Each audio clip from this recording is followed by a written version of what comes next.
Hello friends, so welcome back, and today we are going to look at what is the diagnosis of that chest pain case which was posted on the channel. So before starting the video, these are some of the correct answers which were given by some of my friends. So yes, let's go ahead with the diagnosis. Let's go through the question once. A 63-year-old woman has the sudden onset of knife-like pain in the chest radiating to the back. She has been previously healthy except for a history of poorly controlled hypertension. She is transported to the hospital and on arrival she has a heart rate of 90 per minute, respiratory rate of 19 per minute, temperature of 98 Fahrenheit and a blood pressure of 170 by 100 mmHg. There are no murmurs, rubs or gallops are audible.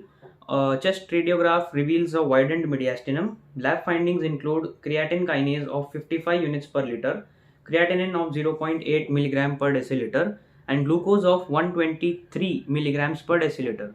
Which of the following is the most likely diagnosis?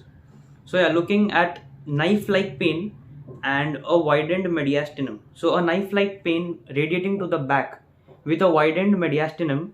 Amongst all these options, I think aortic dissection is the only diagnosis which fits in this case. Fibrinous pericarditis can produce pain, but it is not what you call knife-like, and neither is it associated with hypertension.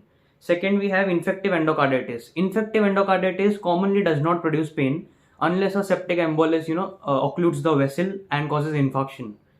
Then we have dilated cardiomyopathy. Dilated cardiomyopathy are not associated with pain, and also a dilated cardiomyopathy would not produce a wide mediastinum. It can produce a big heart. Then we have myocardial infarction. Yes, myocardial infarction can be a cause of sudden chest pain, but it is usually not knife-like. It is a crushing type of pain which is seen in MI. And also, as we can see in the question, creatine kinase values are within normal range. So it is unlikely that it is myocardial infarction. So this way we reach to the conclusion that the correct answer for this is aortic dissection. So yeah, thank you. Keep liking, keep sharing and subscribe to this channel so that you can be updated with other case scenarios. Stay tuned. Thank you.